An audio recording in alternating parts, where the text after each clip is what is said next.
Kelly, you're a mother, a chiropractor, and you assist women and mothers with nervous system regulation, stress adaptability, posture correction, and low tox life education. For people who aren't familiar, how would you explain what chiropractic really is? So that is such a big question because I think most people have no idea what chiropractic really is. There's this, I suppose, perception in Western society that chiropractic is all about back pain, neck pain, headaches. Like that's why you would see a chiropractor. But it is so much more than that. So what we actually come from is understanding that our bodies are so smart. We have this intelligence within us, and basically it's running through from our brain down our nerves, our spinal cord, and out to the rest of our body. And what can happen over time is we can have areas in the spine that aren't moving properly and aren't switching on right. And that impacts how well our body and our brain communicate. And so that's that really big picture that's actually what we're trying to do is get the body, the joints in the spine moving properly so that there is flow between the brain and the body. And that is what's so important. So chiropractors will call that subluxation, which is it sounds like a big word, but we call it a subluxation. It is when there's an area in the spine that is locked up, not moving properly, and it is affecting how well the brain and the body are communicating. Wow. So, can you walk us through what a typical first visit looks like for a new patient? So typically what we would do is have a bit of a chat first about history, which is really important because we can get a bit of an idea of lifestyle, any traumas that we've had, or, what signs or symptoms your body might be presenting with. So we have a good picture about that. And we have a chat also about all of the organs of the body and how those systems are working.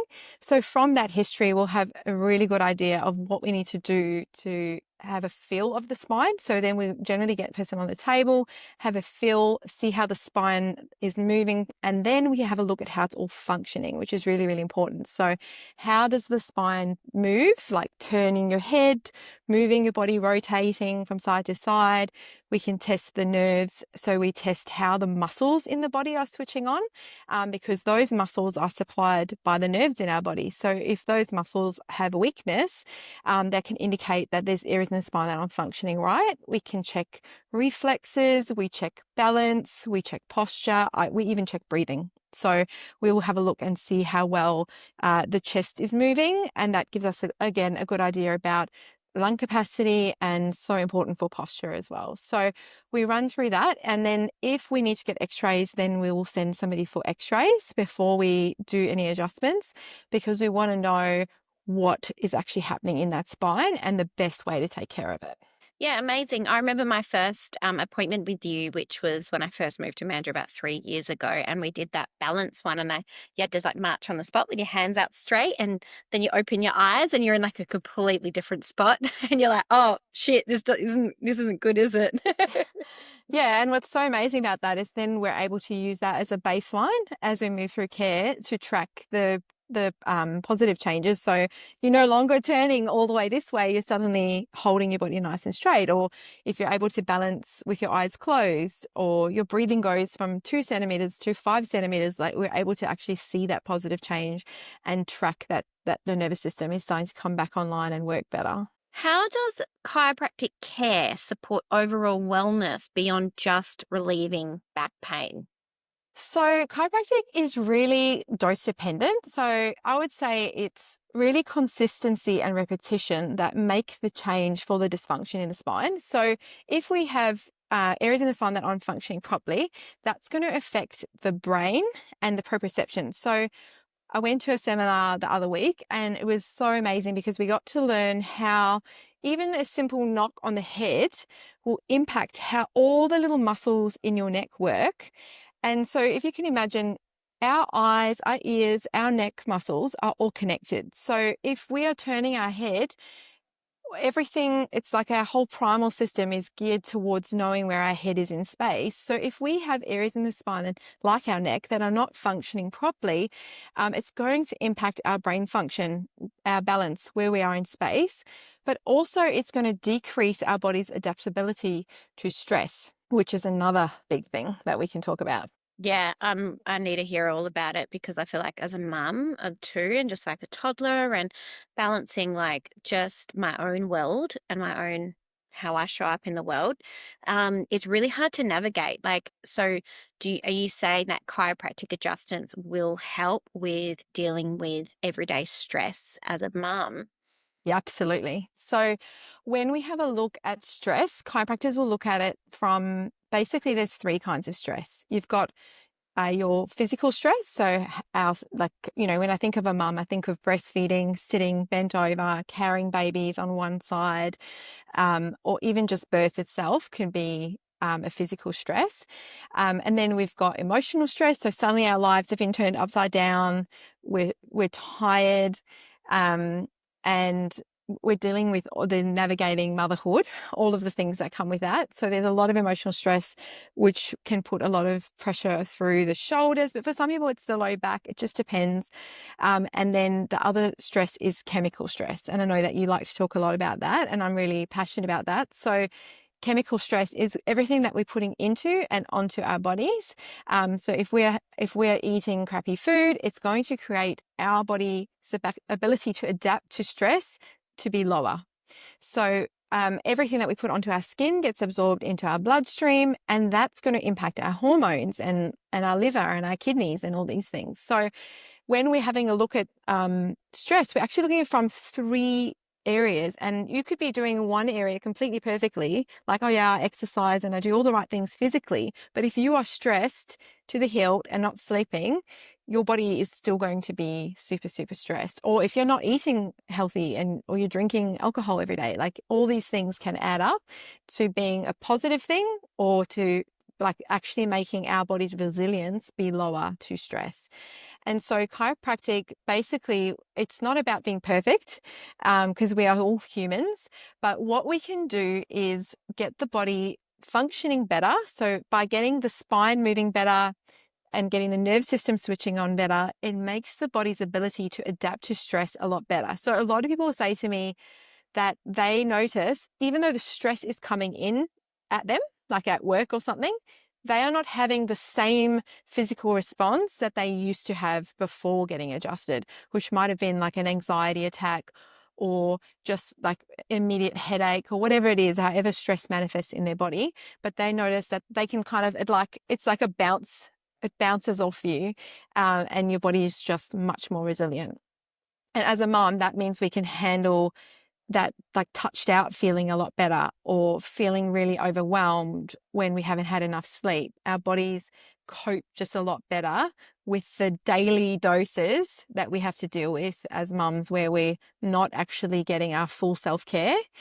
Chiropractic just raises that bar. So instead of being at like 30%, we might be at 50% or 60%, which is still better than being right at the bottom and feeling like you're in survival mode. Yeah, absolutely. It's it's quite like an holistic care then, Mm-hmm. right? Would you say yeah, chiro comes under quite a holistic form of therapy for the body?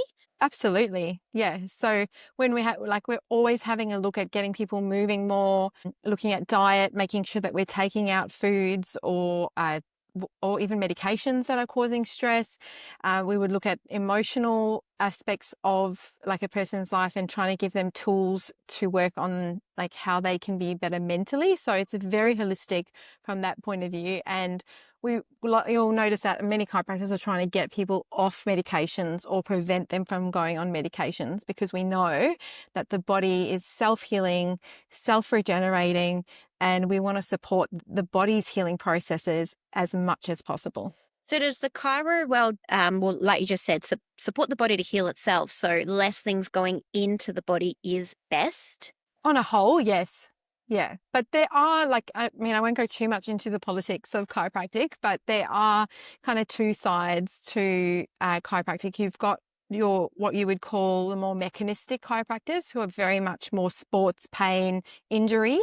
And then you've got chiropractors such as myself who we would call vitalistic chiropractic or chiropractors. And that is with this belief in the body and the healing. And we still do sports injuries and all of the other things, but we just have this, it's a philosophy. It's actually, for me, it's a way of life. It's like how I make all my decisions in my life and how I help all my clients make decisions. It comes from this philosophy and understanding about the body. I recently saw a post that you shared about manual adjusting and gentle adjusting. Can you explain the difference? Yeah, sure. So manual adjustments are the typical adjustments that most people think of when they think of a chiropractor, with the clicking and the cracking. So that would be generally adjusting the bones, moving the bones, and you hear that popping, which is just gas popping from between the joints. It's not actually bones crunching. Um, and it's not about resetting a bone. That's like the old fashioned kind of style. It's like, oh, if the bone is out of place, I'm going to push it back into place. It doesn't really work that way.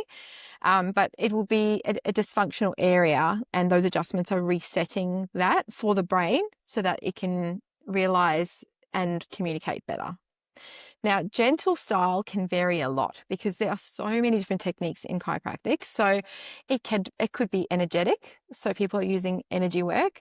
It could be using an activator, which is like a little clicker tool that we use, or it might be impulse. So on babies, we would use like the pressure that you would use on an avocado, pressure impulse, where we put that impulse in. And then there's also things like tonal adjusting. So it's very similar to kind of cranial sacral work, where we're using blocks and more dural techniques. So like for myself, I've done things called SOT, which is sacral occipital technique. So there's a lot of cranial adjusting, which is moving the bones in the skull to help with ears, sinuses, even jaw work, that kind of thing. And then there's all the way across to like something called NET, which is neuro-emotional technique. And that's where people or chiropractors use muscle testing to, like kinesiology, if anyone knows what that is, but it's using muscle testing to figure out what stuck emotions we have in our body that could be then impacting our system as well. So that's another gentle technique that some chiropractors use. Yeah, wow. So what age can you start to see a chiro? I heard you mention babies, and I know, like, for everyone that's listening, I actually took Ziggy. Well, I think I saw you when I was pregnant, didn't I? Yes, yeah. And And then then I saw and Ziggy. Yeah. newborn. So newborns? Absolutely. So, the earliest is like I've actually seen is like my best friend had a home birth, and I was at her birth and adjusted her baby within an hour of her being born. So really there is no early time, but really if you're having a baby and you know a good chiropractor, we do home visits for our mamas that we see, who are getting adjusted during pregnancy. So you can really, it could be a few days or a few weeks, but really the best time is as soon as possible, because we know even if birth is beautifully at home, it can still be a lot of pressure on their spine, and it can have such an impact on breastfeeding journeys, on unsettled babies, on nervous system regulation, not just for bubby, but also for mum. So we'll usually check both, and it can make such a difference to babies, especially if they've had a traumatic birth. Can you just run through, just so people that are listening who have had this preconceived idea, or that have been a little bit frightened to think about a chiropractor adjusting a baby and putting the two and two, the clicking of the bones together? Mhm. Can you explain what it actually looks like? Because I know for one what it actually looks like, and it is literally just seeing you putting your fingers on the neck ever so gently and tilting head from side to side. But I feel like we really need to go into that because there is a lot of fear around chiros and babies. Mhm. And I think the media likes to blow that up. There's a little joke. Anything up. There's a little joke within chiropractic that every 2 years there's an assault on us seeing kids. And you have to go, why? Because we help mums, we help babies. They did a review in Victoria where they surveyed all families who've seen chiropractors, and the satisfaction came back at 99%. So mums are satisfied with the results and know that it's not scary, but every few years there's like this blow up. And so chiropractic is so gentle for babies. We're really assessing how things are moving. So babies do cry when we're moving them around a little bit because they've been cocooned inside their mum, and they want to just be on you and feeding. But really we want to see how their bodies are moving, what tension patterns they've got. So that looks really gentle, gently moving their head to the side, gently moving the head to the side, checking how their head moves on top of their neck, having a feel of their tension in their body between their hips and their head. So just gently stretching them. And then adjustments would look like a gentle impulse with a finger. Like I said, the pressure that you would check a ripe fruit is really the pressure that we're using on a baby's spine. And we can then also put a glove on and have a feel inside the mouth, check sucking patterns, and check the cranial bones inside the mouth, which can really help with feeding and latching. And so it doesn't have to be scary. And some babies do cry, but so many babies will also sleep through it. So it just depends how wound up that bubba is. On the weekend, I was actually at a seminar. I've been to a lot of seminars the last few months, and they went through the state of children's health in Australia, the autism rates, the ADHD rates, children needing, extra help. And we got to see how there was a mum who brought her baby in to the chiropractor, and this newborn had this amazing change in her body and was able to latch and feed better and was way more settled. And the mum just realized how her firstborn had been exactly the same, but she just didn't know that there was this resource that could make such a difference. And it's just this knock-on ripple effect. So when we see that kids don't get checked, they have traumatic births, they have so much intervention in hospitals, they're exposed to medications, the stress of being in birth in a hospital, what we would say is like that is creating a subluxation in that baby's body even before they've arrived, right? And then we have forceps, vacuum, or C-section with forceps, and the effect that this has on a baby's nervous system and their spine is such a big effect, like the knock-on effect of that, where we then have children who are unsettled, who don't breastfeed properly, who then get put on formula, who then get put on antibiotics for ear infections, tonsil problems, and then we've got gut problems and food sensitivities. We've got this knock-on effect that just goes and spreads out into this child's whole life. And if we can actually get from the very beginning, get their nervous system working better, get mum's support to understand how if their child's spine is working properly, it's going to have a big impact, not just on feeding, but on that child's immune system, keeping them off medications, keeping them off antibiotics. Then this is going to have bigger and long-term effects on our teenagers. And so it's just so much bigger than what we can even imagine, that the effects of this modern life and modern birthing and all the medications that these children are exposed to can have. So I'm really, really passionate about it, because the number of mums that come in and see me at even 3 months or 4 months, where their baby's 3 or 4 months old, and they're like, I wish I came here sooner. Or then I've got, 12 months old who've got like ear infections and all this stuff going on. It's so much harder the further it goes. So the sooner we can get babies checked and get their bodies working better, the better for families, not just for the kids, but for the whole family, because mums are the ones that have to deal with the sick kids. And it takes its toll, because all we want to do is do our best for our kids. Yeah, as you know from my socials, I'm very passionate about birth. And the reason I'm so passionate about birth is like it's not seen in our society to hold any space for the emotions about what a baby goes through when they're born, nor a mum really. It's Mm-hmm. just like, and then these people are like, oh, yeah, but we saved your life. And I shared this morning, and then it was like this baby who was born at home, and when you start watching free births, which Mm-hmm.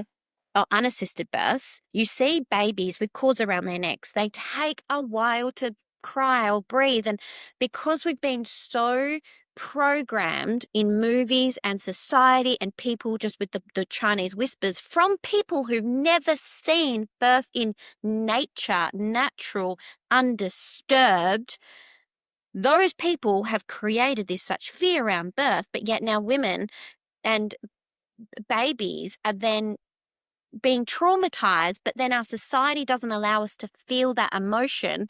And I hear it all the time. I heard it not long ago. Oh yeah, but but we're safe and we're happy. And I just said to her, I'm like, this is toxic positivity. Mhm. Like you've got trauma in your body. I can feel it, but everyone's on their own journey. And like I'm still a woman. I love to hold space for women and be like, okay, when you're ready, come to me and I'm going to hear you. When you Mhm. actually realize you were raped in the system by doctors, but therefore they don't look at it like as rape. Fingers were put inside of you. You're cut open, which is all of it is so wrong.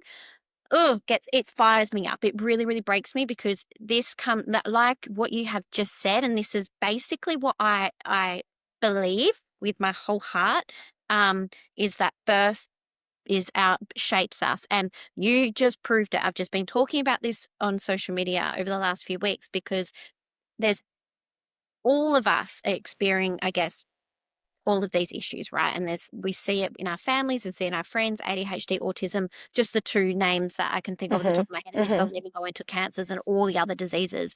Like at the end of the day, we're bloody sick. Everyone's sick. We're very sick of it. It's not that, it's your thyroid or gut issues or whatever. Mhm. But it's to me, it stems from birth. It's Mhm. birth. And this is why I'm so passionate. And I'm not, again, I don't believe everybody should just go on free birth. I'm not saying that, but I believe people should become educated Yes. about trusting their body and trusting and removing all the programming what people have told them to believe and becoming a sovereign being, Mhm. because when you're in, you can then pick and choose when you use medical system. Like you've seen me when I've needed to use the medical system, but at the same time, I feel like now I've gotten to the point I can make decisions and feel confident in my choice because I think everyone needs to break up with the system. That's it. Mhm. Stop Mhm. co-parenting with the system. Anyway, on a tangent. Sorry, That's send it okay. back to you. But this proves it. My theory, right? Birth Definitely. is everything.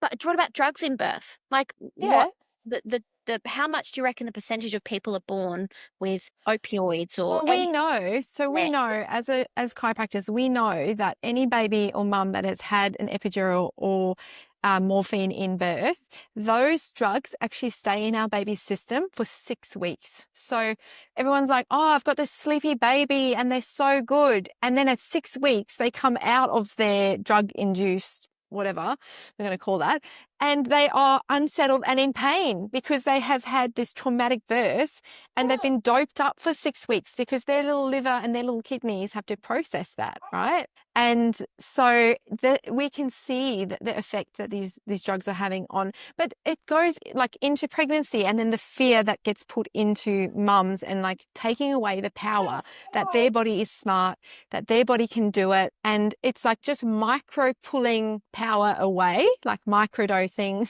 like pulling it away, pulling it away. So by the time you get to birth, it's like, yeah, I can't do this because all of these things that have been said to me. And then we have this traumatic birth. We have babies that are really unhappy, unwell, and mums that are not coping.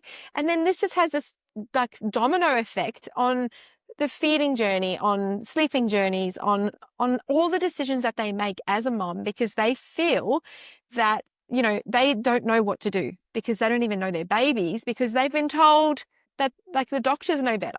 So it like has this knock-on effect on how we then make decisions around other medical decisions around giving our babies Panadol when we think that they need it, like and uh, Suppress the fever, suppressing cover it up. everything instead Yeah, of suppress letting the everything. body do its thing, trusting that the body has an innate wisdom, knowing that healing symptoms like fevers and vomiting or rashes are actually the body's healing way to get rid of toxins or to heal the system. Awesome. Have you gone into German new medicine much? Yes, I have. Okay, cool. I've just Yes. started to dabble in it in Yeah. probably the last 6 months or so, but far out, isn't that mind blowing how amazing? And just to use it as a tool to like, oh, what's Yes. my body healing through at the moment? And looking at everything your body's showing you as an emotional response to a conflict that you're Mhm. healing from. And it's like, Mhm. it kind of just gives you that compassion, right? Like, oh, like this is cool. I love it. What are your thoughts on it? Yeah, like last year I went through a huge healing crisis and it was what you would call the flu in general terms, but for me it was like a huge emotional purging and I went in down into the rabbit holes of German new medicine and went through all of the layers of what I was healing. And I had to go through it twice. So that just shows you how deep it was. But I listened to so many things, and I've literally got like the German New Medicine Dictionary on my phone, and it's crazy, but so relevant and so important that we can recognize how amazing our bodies actually are, and help our bodies heal from an emotional level, from an energetic level, from a chemical level, and not just suppress all the symptoms all the time. It's such a different world, isn't it, Yeah. to go from? And as you know, I've only really started to go down this journey since I had Ziggy, so 3 years. So I feel like it's a lot to go through. And obviously, my whole podcast is going to be around taking everyone down each rabbit hole with me. If someone were to go down the rabbit hole, because I know from my own perspective and journey, there can be a lot of fear. There can be a lot of like, which way's up, down, left, right. I don't know where I am anymore. What is life? Like, what is everything? How would you say, for someone that's been down a lot of rabbit holes, how would you say how to stay grounded throughout that journey? Oh, because for me, this has been like through chiropractic and 10 years in practice. So it's like it's been a long journey of learning, and I think you just have to do what you can with the information that you've got, and not get too caught up in the fear of the rabbit hole as well. So if we go into chemicals, okay, know all of the things, remove things one by one from your home, but don't be so obsessed with it that it now creates another kind of stress in your body. I think that's really, really important. But there's just so many things to learn, like reading the labels and the chemicals in our homes. And I think the biggest thing is doing the research for our kids, like making sure that what we're giving them is actually safe and keeps us healthy instead Yeah, of makes us sick. it Yeah. definitely drives me, like, when you have a baby, it's like when you're pregnant, the amount of ultrasounds for one, and then Hmm. the amount of vaccinations and the things going into your body, and then you have the baby, and then it's like, right, now you have to go to decide to, are we going to inject this into a baby? But you Google, and everyone Google says this is safe or this is safe, and not this conversation isn't going to go into vaccinations at all. But my perspective is like, then it's like food. If I remember going to the child health nurse with Ziki, and like she wasn't even sitting up yet. And so maybe we could touch on digestive system. I'd love to know your thoughts on this, but I was like, she's not even sitting up yet. Like, how is her digestive system? When are you going to start feeding her food? And I'm like, she's still in a rocker. Like, am I meant to?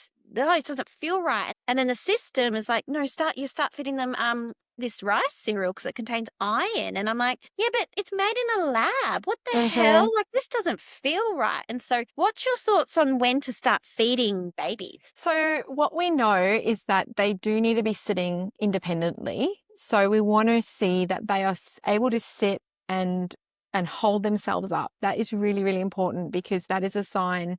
And there is another thing that also says like they should have some teeth through. That's also their body being ready. So that's not a foolproof, because some babies do get their teeth really early. But we want them to be sitting independently, not propped up by a bumbo seat, which don't get me started on. Are also really No, not good. let's get started on it. Do it, do it, do it. What? So The reason I'm asking is because I did see this when I was I had Zig, and it was coming to that time. And I looked into it, and then there was this seat that was recommended as opposed to the bumbo seat, and to make sure about the hips or hips. whatever. But I couldn't find it in Australia, so I had to go Hmm. with the other one. But I knew it was wrong. So go on, tell me all about it. Yeah, so there is one that's American, and I can't think of the name now, but the ones that are available in Australia are not good for babies. And a lot of people are putting their 4-month-olds in these seats propped up and starting to feed them solids. And we've actually shown that baby spines are actually curved like a C shape. So that's why, when we're carrying them in a baby carrier, we want them like facing in and their spine's nice and curved. We don't want them facing out, because that flattens their spine. So it's the same principles. We want to face them in, carry them on our front, or put them on our back when they can sit independently. This is really important for their spine because it promotes that C shape. But these bumbo seats are actually like forcing their spine into an extension position, which we have as adults. Our lumbar spines have a curve the opposite way to babies. And that is not a natural shape for a baby to have. Plus, they should not be able to sit at 4 months it's not good for their head is so heavy that it doesn't have the stability to actually hold the head up properly. So their body, their core, their ears, their like whole developmental system has to come online to be able to sit independently. And there's things that we can do to help them build that strength, but we don't want to be artificially propping them up in a plastic seat that puts them in that artificial position. Their hips are not in the best position, their spine is not in the best position. There's actually been a baby who had a lumbar fracture from a seat. They're probably just using it too much. I'm not sure of the exact how it all happened, but basically babies are best on the floor and in a carrier on mum, but floor is where they get their full movement of their rolling, they're bringing their feet up, and they can start to get their own like neurodevelopmental system activated. We don't like jumpers, the jolly jumpers, we don't like walkers, we don't like bumbo seats, because these are artificially putting babies in positions that their body is not neurodevelopmentally ready for yet. So what about prams? So prams are okay. Like we want to keep them in the bassinet really until they are starting to have a bit more head control. And then we can put them in like a reclined position, or the baby born like bouncer seats. They're fine because they're not fully propping them up into a full upright position. And if you look at the shape of them, they're like a C hammock shape, which is actually the shape of a baby spine. So those are fine. Okay, good, because I'm like, oh, say just sitting here next to me in one now, and I'm like, oh, please say it's good. Okay, let's go to carriers, because I know I posted a photo of Ziggy in a carrier when I first had it, and you're like, no, she's not ready yet. Can we tell everybody why, and then when should we know the baby's ready to be faced forward? So really there's some, first of all, I'll say in WA, so in Perth, you can go to baby wearing meetings where they have loan libraries and you can borrow carriers and learn to wear carriers properly. Plus there's videos. Otherwise there are some businesses that support just finding the right carrier. But I always say to everybody, don't go to Baby Bunting and just buy the first carrier that you see, whether it's an ergo baby or a baby born. They are, while some of them are okay, there are much better options for our baby spines and baby's hips. And so really, as a chiropractor, I never wore my son facing out, ever, right? So I cringe whenever I'm out because I see 3-month-old, 4-month-old, and even older kids in these front-facing carriers. And like I said before, it really flattens their spine on your spine. So you'll see the babies, they look really like elongated, and then they're like kind of flopping forward, like their head's like trying to bob like that. And it's a really unnatural position for our babies to be in. So we really want them in a front-facing position, facing us, where their bum is curved and their hips are in that M shape. So if you look up any safe baby wearing, you will see we want their hips. So the bum sits down, the hips come up and go out, and it creates that M shape in there from if you're looking at a mum wearing, a baby wearing. And then as they get older, as they are able to sit independently, so around the same time that we would do solids, which we have to go back to, we would put them on a back wearing. So that is better for your spine as they get bigger. As mum, we want to be putting them on your back, because that is now could be much more ergonomically sound for your low back. But really, I never would face a baby out. And most baby wearers, if you spoke to any like proper trained baby wearers, would say that forward facing is not good.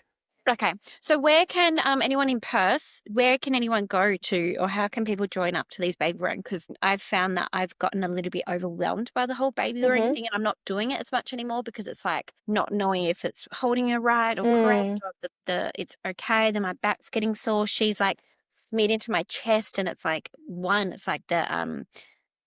the overstimulation sometimes I find I'm getting to the point with Sage. So I'm thinking maybe the back might be better. So yeah, where's some places that we could go? So there's the Baby Wearers WA organisation. They do have a Facebook group. There's supposed to be monthly meetings where you can loan a carrier or take your carrier and they'll help you fit it better. Okay. And it's only $20 to actually loan a carrier. Otherwise, there is a really great business called Cloth and Carry. And she does, if you buy a carrier, she does the whole fitting and teaches you how to wear it properly as well. But the Baby Wearers WA also have YouTube videos or Facebook videos on their page. And that's how I learned. I literally had my ring sling in front of the TV when I was pregnant, and I was practicing putting it on, and I wore in a ring sling. While he was smaller, I found a ring sling, even as they got bigger, really good because you can pop them on your hip. So you can kind of hip wear them while you're cooking and things like that. And then after that, I switched to what was called a half buckle. So you have a buckle on the bottom, but then you wrap it on the top. So that way, if you or your partner wear it, it can fit to either one of you. Whereas the more structured ones with the clips, all those clips would have to be moved every single time in order to fit it correctly. And we do want to remember those. So we want that M shape through the hips. We want babies close enough to kiss so their head is right there so you can see their airway and their breathing. And those are the main things we want to see. And we want that nice tucked pelvis position so that when they're forward facing, that means we can't see their airways. Their spine is not tucked and in an M shape, and their hips are usually like hanging, like just really, their legs, if you look at a front wearing baby, they're just hanging. And it kills me inside because when I'm at the zoo or wherever I'm walking around, I see babies in this forward facing position, and it's not safe. So let's go back to food. Where were we with that? From 6 months is like the earliest that we would do introducing solids, but really it's every baby's developmental progress for themselves. So just because a baby hits 6 months doesn't mean you go, yep, let's do solids. We want to make sure that they're sitting independently, that they're showing signs of being able to pick up things and bring it to their mouth. And then what I would start with is animal-based foods, nutrient-dense foods. So meat, egg yolk and liver, things like that that are going to be naturally high in iron and develop their jaw and their chewing, and also be really good for their gut and their microbiomes instead of things that are fortified with folic acid, which is synthetic, iron, which is like iron shavings, which is synthetic. It just makes them constipated and all that. So Boob to Food is a really good resource for more nutrient-dense food and recipes. But there's so many things now. Pete Evans actually wrote a book called Baba Yum Yum, and it was all made illegal because there was a formula in it that was a animal-based formula, which is from the Weston A. Price Foundation. So you can make it formula from bone broth and liver and like a bunch of things. But that's a really good book written with a naturopath called Helen Pandarin. And so what we did was baby-led weaning. And I found there's a podcast called Baby-Led Weaning, and they have a food list, which is 100 foods before one. So it's a really good resource, I find, for mums to kind of work through a list of things. And some might be grains that you don't eat, but it might be a good idea to just introduce it to the gut, because we know that things that are introduced into the gut, once they are ready for solids, will have a good impact on whether they have allergies later on as well. So it's really important to introduce them to lots of whole foods, but we can then have a look at diversity for their guts as well. Yeah, I had a friend not long ago whose daughter had some health issues. And so she just worked on healing the health issues with breastfeeding and started feeding her daughter after her first birthday. And she's a mum that I admire because she is in no rush.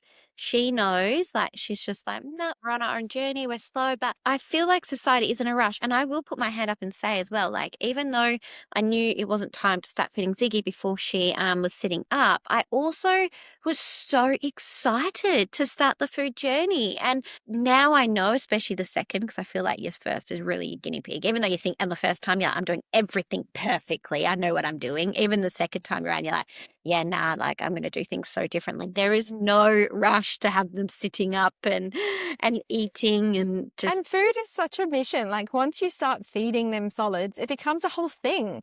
Like breastfeeding is actually easy and it is all that they need. Food before one is just for fun. But if we're going to do it, let's make it nutrient dense. Let's make it count for their little bodies to have the best start nutritionally, but it doesn't have to be any pressure on it. Absolutely not. Did you see the other day, I did baby-led weaning and I just felt like, well, this is just what we're designed to do. But I laughed because Boob to Food shared this reel. It was this mum feeding her baby for the first feeds, and she was really scared of choking, and it was showing the baby, the mum's facial reaction. The lady who owns Boob to Food, which I really admire, she was like, would you be scared of the food your mum's giving you if her face Your looked like face. this? And it was like, yeah, I try to picture this face for those listening who can't see us on the video. It was like the most frightened face, like the frown. And, at when you really go into the learning about how babies regulate their nervous system at such a young age is by looking at mum's facial expression. And then this is why we go into Botox and why we don't want Botox when we've got a newborn. Mhm. Mhm. They need to read your facial expression. And it actually, one of my podcasts I did with a holistic gut therapist, there's a study to say about empathy, like people lack empathy from not being able to read facial expressions because of Botox. But anyway, that was a different story. But yeah, like if you do feel the fear, just be mindful of your facial expressions as you're feeding your kid, because they're going to pick up on that fear. And we have a lot of food issues in society at the moment, don't we, with kids being afraid of food. And when I saw that video, it kind of all made sense. Mhm. Totally. Yeah. And I mean so many mums that are really, really scared of feeding their baby solids. So I do think, I mean, I love podcasts. I'm a bit of a podcast nerd, but when I was going to do solids, I went and listened to the Boob to Food. Her beginning episodes actually go through what is the difference between gagging and choking, what to do when they do choke, like how to actually handle it. And I think knowing the difference and then being able to respond appropriately and remain calm in the situation is also really important. So just get empowered, like get knowledge on what to do and learn about it. But it's actually baby's normal response to gag, to textures and different things in their mouth, What has helped me navigate things in life, and what I've noticed in people in society, and is fear usually comes from a lack of education. But when you actually, and this is what I admire about my best friend. So my best friend, when I started to go down the vaccination route and researching it, and I was speaking to her, and I didn't really have anybody else that I knew that hadn't vaccinated their kids before. And she wasn't a mum at the time, and I was offloading all my stuff onto her. What I loved about her is that she is the type of person that goes, right, I feel uneasy about this. Like what you're saying seems like is bringing up a lot of feelings in me. I don't know if I agree. And she always goes away and educates herself on it. And it could be 6 months later, she'll come back and be like, you know what you said about this? I thought you were crazy. And then I went to educate myself and I learned, and you were right. And it's education, right? Mhm. Like most of the things that I share and what you share, obviously I share a little bit more crazier stuff. It's education. Like I strongly urge people that are like, when they're like, whoa, like what is she talking about? Just learn. Go, Mm. honestly, go learn and then come back, because once you become educated around something and remove what you've been programmed to think or feel or Mhm. believe from movies or your childhood or what your parents taught you and programmed you, once you remove all of that noise, come back into your body, learn Yeah. from people that trust, learn from people that are embodied in their wisdom and actually do the education. It's so much nicer on the other side. It really is. And I mean, I really admire, I love the stuff you share because some of the stuff is stuff that I can't share, but I really try to share from a place of empowering people to make better decisions and yeah, step out of fear. So that's why I said, go and, if you don't know what to do, I think we put so much emphasis on birth. And then there's no one, like not many people that I know when they were pregnant were looking up, oh, what about babies sleeping? What about breastfeeding? Like doing the Thompson method when you're pregnant, or doing reading and learning about like possum sleep and co-sleeping before the baby arrives would be amazing. Start looking at what things you give your babies as they're growing, like look at the ingredients and look at the things and know. And then I think when I was like, oh, if he's about to start solids, like I don't know what to do with solids. It's like dive down the rabbit hole and learn, okay, so there's the options of purees and there's the options of baby-led weaning. And if we do baby-led weaning, it's better for their jaw development because we want babies chewing, and that's why we have all these teeth problems and breathing problems. As a mum, just become like a learner and become informed in every aspect of your child's life. No matter what it is, like solids, go down all the rabbit holes and see all of the ways that you can do it, and then decide what's right for you to then do for your child. And it will come that way. If anyone questions you, like, why are you not feeding him rice pudding or whatever it is, stupid stuff, you can be like, well, actually, I've done my research. Steak is actually what's best for him because he needs iron stores, and this is naturally high in iron, or whatever the thing is. But that way you'll be able to back yourself and know exactly what you're doing for your child is the best thing. Yeah, and you do feel a bit crazy for a little while there. You feel That's like okay. you're the black sheep. But anyway, we're embracing being black sheep and we're raising black sheep. It's scary to step out from the crowd. Like everyone close to me goes and has to support me crying probably at least every month of me being, I'm crazy. Why am I like this? Why am I so different? And I feel so misunderstood. And I feel like I'm just so, yeah, and then it's like, but I want to raise that. I want to raise women like that. I want to raise kids like that, not afraid. And I also just want to say this as well, because I noticed it and I'm very much in the whole conscious society and the crunchy world. And I notice so many mums, and I'm speaking to myself in this way as well. And I have to remind myself this first, like we want to raise healthy babies. I honestly strongly believe in order to raise strong, healthy, resilient kids, you need to work on yourself first. Mhm. You were first. I couldn't say to my kids, okay, you guys need to exercise and move your body if I'm not doing it. And I've had to pull myself up on that. And like, that's in every area. Like, because it's easy for us to go, okay, I need to take my kids to the car, or I need to take my kids to, well, what Mhm. am I doing for myself? And I have to constantly remind myself of that. And I think a lot of mums will resonate. Absolutely. I always say put the oxygen mask on yourself first and then look after the kids, because so many mums are not eating properly. They're not eating enough protein every day.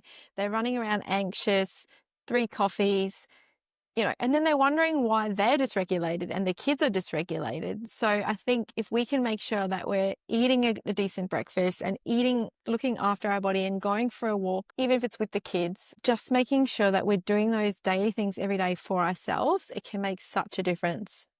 Let's go into protein then, because this is where I'm at right now. I'm really trying to ensure that I'm eating really well.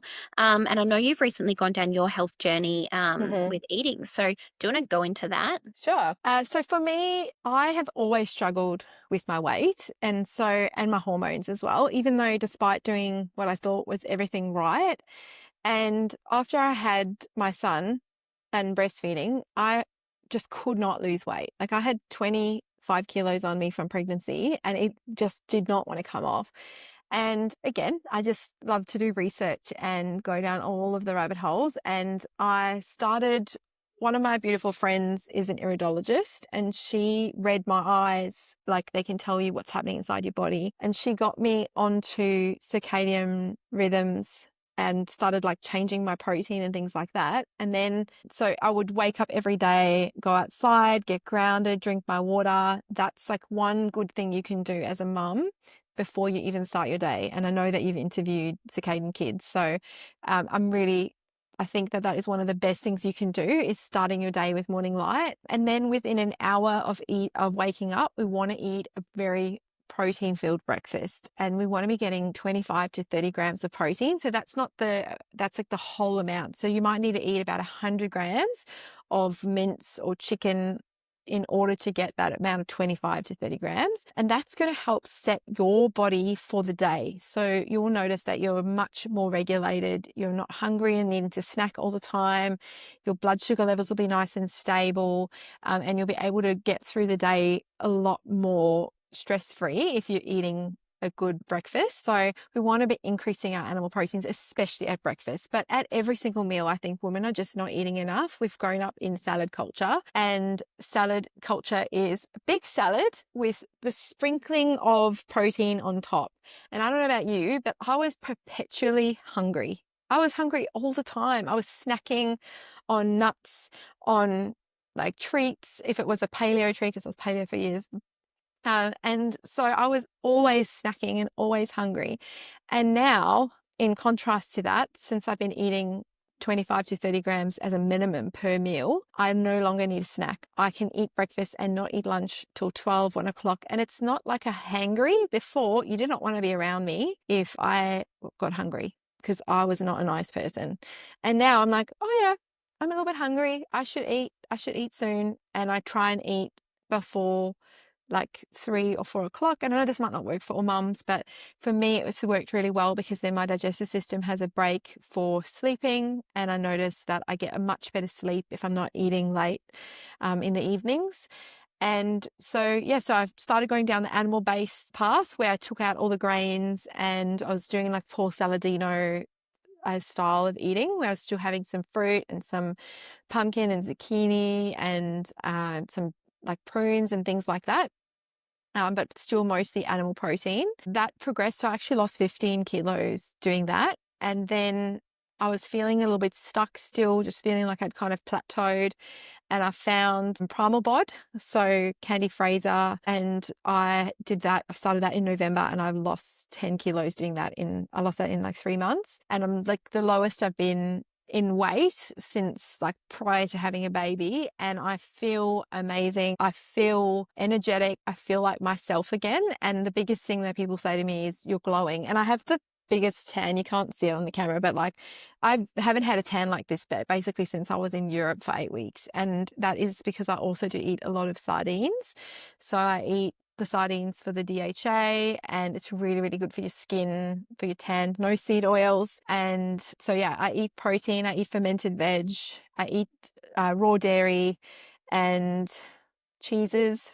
And that's about my diet at the moment. How amazing. Isn't it really cool when you start to see the difference with your skin in the sun when you increase your omega-3s? Mm-hmm. It's insane. And you take the seed oils out and you and take increase the that. omega-3s. Yeah. It's crazy. Yeah. You don't need sunscreen. No. And your tan stays and you don't go red. Or if Mm-hmm. you go red, it just fades into a beautiful tan and it lasts. Like I've witnessed it within myself. Crazy. And same with the kids, because I started giving Ziggy when I started taking them at these omega-3s, when I started seeing a skin therapist. I've always had like severely dry skin, and I started like internally taking omega-3 oils and I went black. I was so dark, and so did Ziggy. And then she wasn't burning. That's my favorite part about it. And I'm not completely animal based. Like Mm. like I always tell people I don't diet. I love food. Yeah. I love having my groundwork of Mm-hmm. how we eat, which is just clean ingredients and whole ingredients and stuff. That's what I'm focusing on right now on. But I can't hide the fact that put a box of Tim Tams in front of me and I'll demolish it. But I don't buy My them myself. That's my rule. I don't buy them myself. They don't come home with me in my trolley. But if someone buys them for me, I will love you for it. my weakness is loco love. So if I'm having anything, it's a loco love. Yeah. Yeah. Honestly, my rule is I don't buy. Have you found anything yummy to eat that in the primal based world that's nice, like a good sweet treat? At the moment, I'm in ketosis, so I really don't eat a lot of carbs at all. But when I was doing animal based, it would just be like fruit, like mango or some dates, that kind of thing. So, what signs should someone look for that indicate they may need to see a chiropractor? So it can be anything from, the usual low back pain, neck pain, headaches, tension in the body, feeling like their posture's not very good or they can't take a deep breath in, to tension, feeling stressed, feeling disconnected, feeling like they can't sleep properly. I would say, it's kind of like we go to the dentist to get our teeth checked. I think it would be a good idea if we just got our spines checked to make sure that everything was working properly. So coming back to something we spoke of that we weren't recording, obviously for us mums, a lot of us stay-at-home mums, a lot of women in my community are stay-at-home mums. Some things are just like unaffordable. In the modality world, we'd want to be doing it all, right? Mhm. What would be your obviously you would choose chiropractor, but how do you feel like how often someone should go if they're on a budget? Mhm. I mean, it really depends what's going on for them. So, if we've got major signs and symptoms and dysfunction, then that's going to be a different level of care. And I understand that, like on one income, it can be really tricky.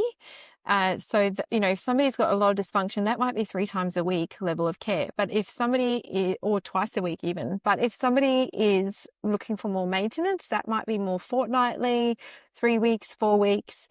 In modern world, I don't see we do have people who choose 6 weekly care, but I recently had somebody who was on 6 weekly care and we did a full exam and assessment and she wasn't holding her adjustments very well. I think modern world, like there's an old chiropractor used to say, I think if we were living in sync with nature, no artificial lights, getting up, moving our bodies, not stressed, we can hold our adjustments a lot better. But unfortunately, it just is a reality that the more stressed we are, the more we need it. So whatever you can afford, I would say do that. But it really just depends. It's kind of like, depends what's going on for you. So you're basically what you're saying is you need chiro adjustments even if your body doesn't have physical stress. It also if it has emotional stress. Yes. Yeah, absolutely. So if you are not feeling like well, who wouldn't have physical stress these days? I think if you're a mum, you're carrying kids around, breastfeeding, maybe you're not exercising as much as you should be. That's a physical stress on your body. But yeah, emotional stress is a big one. So I actually see people who are just corporate and they do all of the things right, but they just have a lot of stress and their bodies respond really, really well to being adjusted. Um, and I also have people who have been eating really badly and change their diet and they adjust better too. So it's really, again, it comes back to those three stresses. Like we all have chemical stress in our lives. We all have emotional stress. We all have physical stress. It's just each one might be at a different level. And it's just about making sure that the body can handle stress when it comes in and adapt to it. Yeah, beautiful. Right. So what's the biggest misconception about chiropractic adjustments?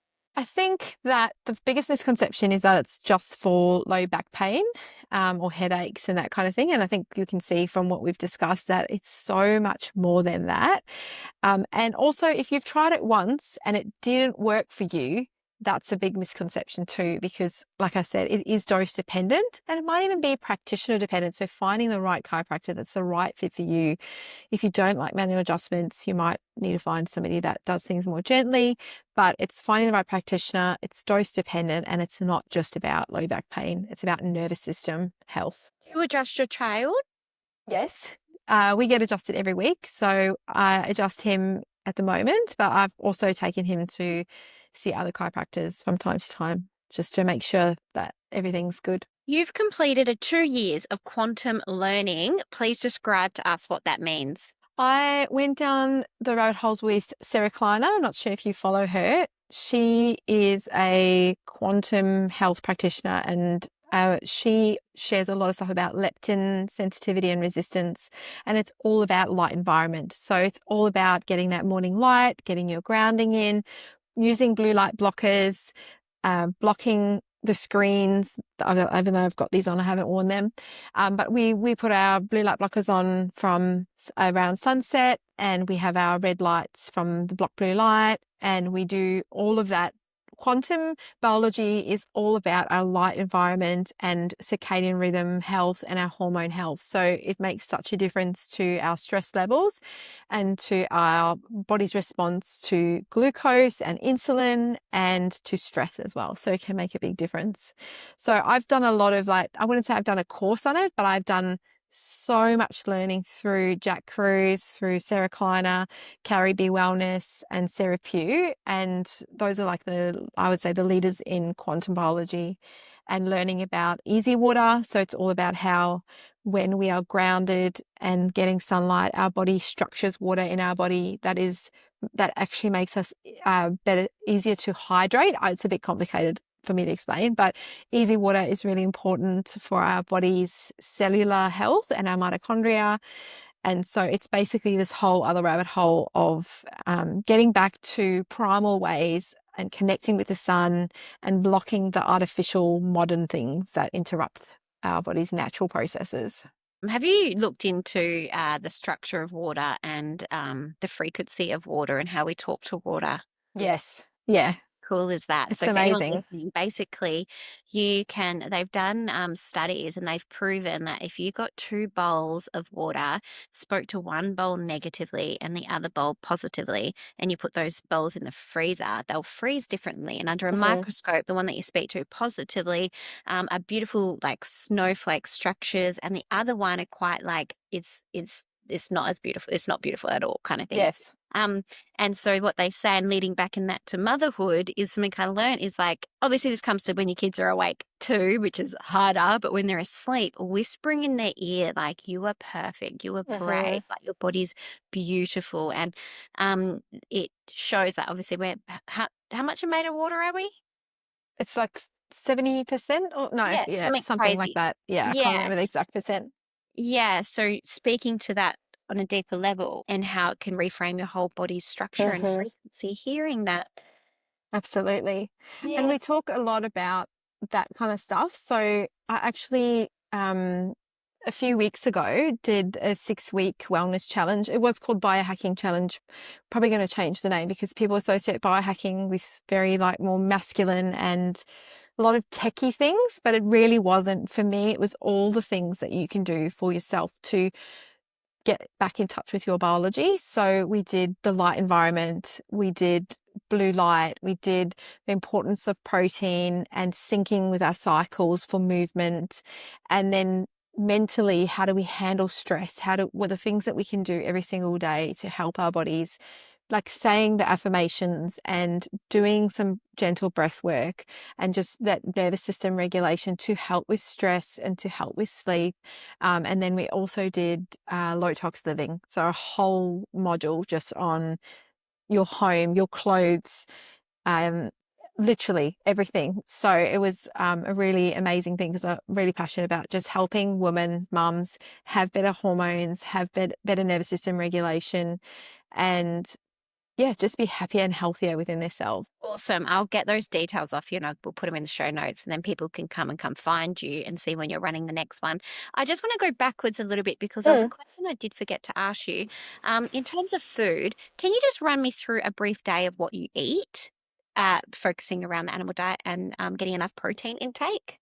Yes, so I start my day most days with 2 burger patties and 2 eggs, and I have ferments. So I follow Dr. Sean O'Mara, and he recommends that we have multiple ferments with every meal. So that is like sauerkrauts, kimchi, that kind of thing. So all different brands. So I'll probably have about 5 or 6 teaspoons of different ferments on my plate, and some blue cheese and some raw cheese, like a Italian cheese. So just the tiniest amounts, but that's going to help feed the microbiome.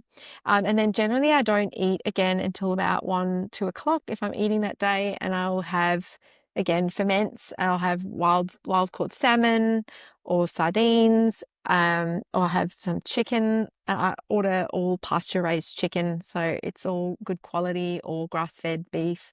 I might have a steak. It just really depends. Some days I have oysters, making sure that I'm getting all those like good nutrients in. And then, yeah, generally I don't eat dinner at the moment. So I eat 2 meals a day, and I do have 1 coffee a day with my raw milk. So you get all your protein in those 2 meals because I don't know if you saw that I shared that of what I eat so just for everybody listening, at the moment I'm eating around 200 grams of mince. It was about 150 with 2 eggs, and then I would have half a shot of coffee with some honey, and when I can get my hands on raw milk, always raw milk, but otherwise it isn't raw. And then I'd have a bag of biltong, and then I wouldn't really eat too much of a lunch because I'm actually just Hmm. not hungry. And then I was like, is there something wrong with me? And I have a friend that's a carnivore. So she's someone I go back to all the time because and she used to be in fitness. So she does understand how to track the nutrients and just to make sure I was eating enough. And then I'd have a steak for dinner. And I still wasn't eating enough protein. I had to up it. And sorry, I don't know if I've corrected my numbers, if that was when I increased or decreased. I think it wasn't before my increase, but that was still not enough. And I thought, wow, I'm really intentional in my life. I'm intentional with nearly pretty much every decision I make. And I was like, even with all that intention of all that protein, it wasn't quite Two, enough for my body weight. no, not necessarily. So 200 grams of mince. But hang on, I don't think I was eating that much mince at that point. I think Yeah, I, so if you're having I probably eat 250 at breakfast, 250 grams plus yeah, 2 eggs. Eggs I've are not tried. very high in protein, despite what everybody thinks. They're actually only about, I think it's like 6 grams of protein per egg. So they kind of don't add that much protein, but they've got so many other nutrients. So it's really the meat that you get it from. And like chicken breast is higher in protein because it's lower in fat than like a chicken thigh. So it does matter like what cuts you're having as well. But from what you said to me, it depends on the size of the steak too, but that does sound like it would be at least Yeah. 100 grams a day, which would be enough Yeah, protein. because what I struggled with is I was like, but I feel perfect with that. Like that Mm, to me, I feel so good. I don't feel like snacking. I feel like I've got sustained energy. I was aware that I knew I've just had a baby as well. I lost a lot mm, of blood at birth, which is also very normal to lose a lot of mhm, blood in birth. So I was taking the forage for you, which helped so much with how I was feeling in terms of energy because I wasn't wanting to eat more. mm, Um, but I just ran out and, I'm feeling like I need more. But yeah, because I was like, how am I not getting enough protein? But I have to say, like, when I stopped having a coffee before breakfast. Used to be a hairdresser, and I'd start the day with a coffee, and then I'd get the jitters. What I love about this Charlie, who I did this podcast with recently from Holistic Gut Health, is he's like, everybody loves black or white. He loves just to be like, you don't drink coffee or you do. Like, but it's what I've learned is about honoring the things I love. Do I love mhm, a chocolate or a packet of Tim Tams mhm, now and then as a mhm. treat? Absolutely. Do I then Yeah. want to learn how to support my body in and be intentional everywhere else Mhm. around that? Yes, I do. Yes. Do I love coffee? I fucking love coffee. I'm Yeah. not going to give it up, but how can I support my body Exactly. to make sure it doesn't get the jitters? And now, like, I probably have had 2 coffees in the last 6 months before breakfast. But even when I make my French toast, which is still my homemade sourdough in Mhm. protein, but it's then I've got maple syrup and strawberries, which I love. It's like once a week Yum. a treat, even though it's still like it, in single ingredients, it's still a beautiful meal. I don't look at the meal like it's bad at all. Yeah.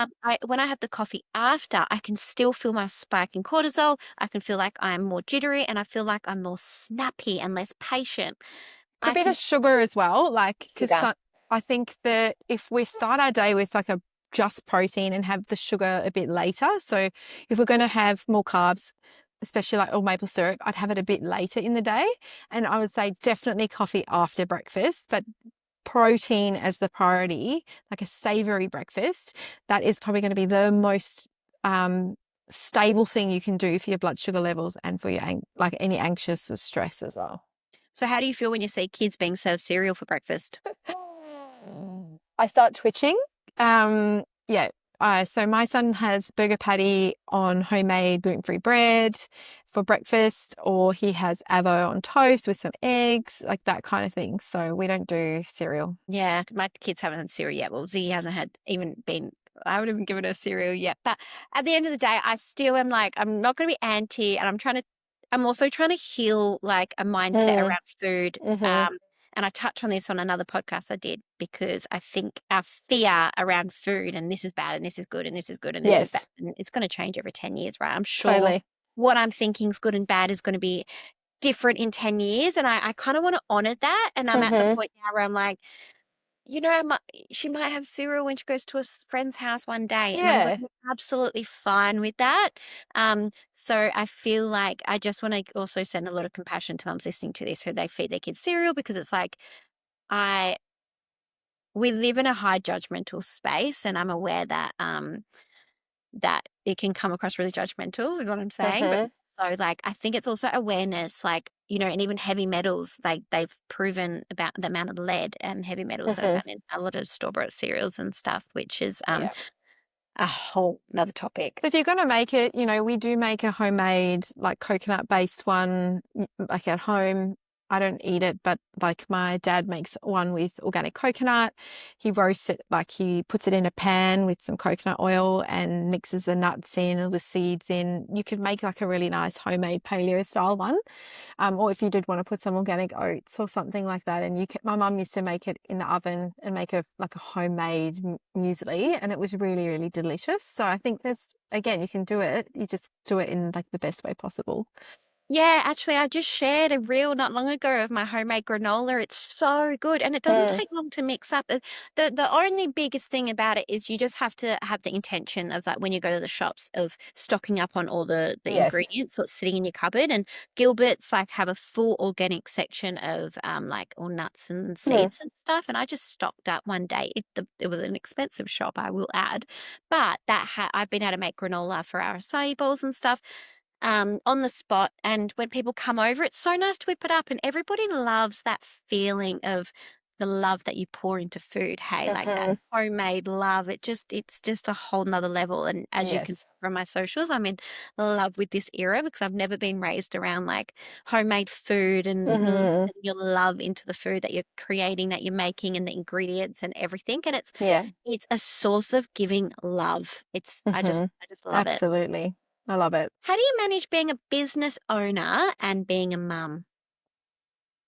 Uh, I do have a lot of support. So I have my parents who help me a lot with some school pickups and the juggle of it all. But really, it's about prioritizing time within your day. So my son goes to a nature-based school and I drop him there and then I go straight to gym and I make sure that I get my workout in, and those are my days that I get a workout in and I have time to do admin and really try carve out time within my week so it's quite structured, but that gives me a lot of freedom as well. Another thing that I saw you share recently is shoes. Can we touch on shoes? So I'm really passionate about shoes for kids and also for adults, really, because I think, again, it goes back to primal ways. We've been put in shoes that are really structured, really stiff, and it's not allowing our body's natural movement and connection to the ground. So our toes are meant to splay, they're meant to have nice movement within the shoe. So when it comes to putting kids in shoes, I really recommend no shoes for as long as possible. Barefoot is best. But if we're going to choose shoes, there's a lot of resources around that you can find, but basically we want them super flexible. These are not the right shoes, but we want flexible shoes with a wide toe space box. So not your typical Vans or Converse. When I see kids in those shoes, I feel for their feet because they're so horrible. Like when you watch a child walk in these stiff shoes, you can actually watch them walking and they are like really unbalanced.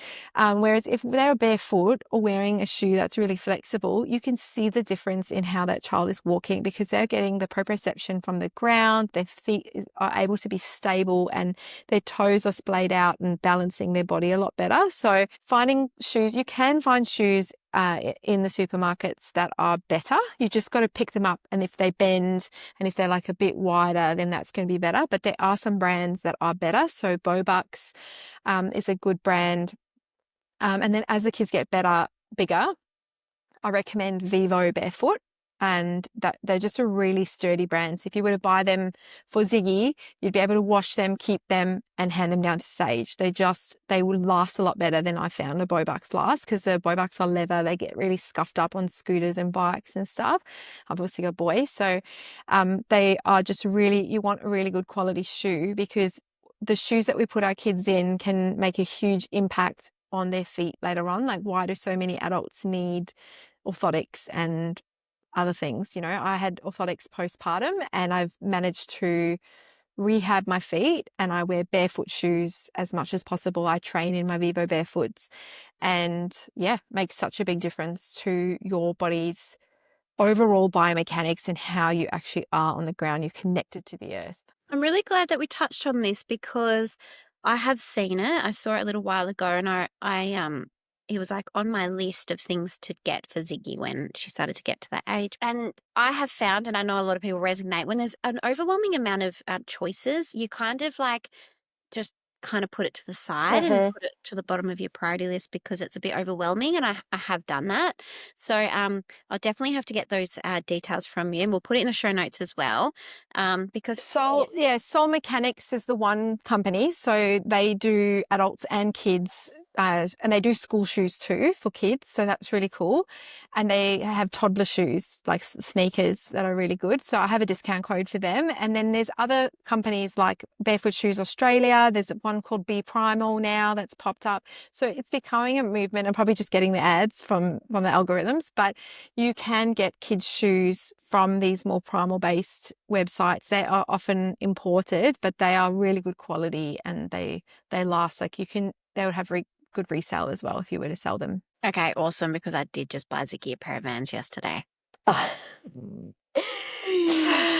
So you probably will see it because at the skate park, they look really cool. But okay, we'll leave that for the skate park outfit. I will invest in some good ones. And I don't feel as bad buying something now for her because kids are expensive. And I have to admit, I can be a bit of a cheapskate.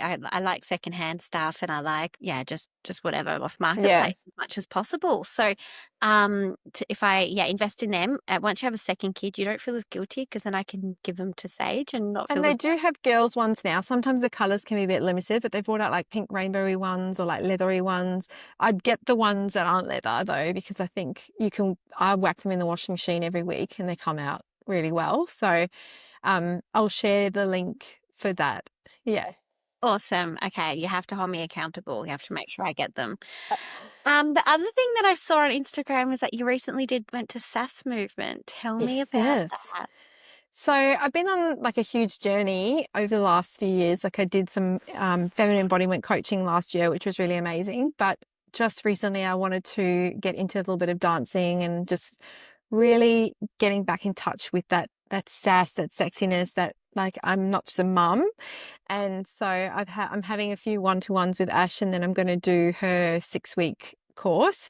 But it was amazing. I literally cried. I was like, oh my gosh, like what is this? And a few of my friends have done it and had amazing transformative experiences. So I'm really looking forward to it. Yeah, so for anyone listening, SAS movement is in Fremantle and it's run by a chick named Ash. And especially a lot of us women in business, we can run a lot in our masculine, and just going and doing something like that far out. It's the most I I don't think even liberating. liberate. Liberating was the word for me. You know, it's like a real freedom. And I don't know about you, but I'd never really moved like that. Like I did dancing when I was younger, but it was modern dancing and it wasn't like that. And so moving like that and seeing yourself and connecting back to those parts of yourself that you might have suppressed or hidden or felt shame or whatever it is for you, I think it's so powerful to get back in touch with that as a mother and as a woman. And yeah, it was a really liberating experience. It is incredible experience. Like you've never moved your body like that. And like, oh God, I just recommend it to everybody. I'm like, every woman needs to go do this. I had a lot of friends who were like really scared because it's confronting what women are doing and how they're dancing.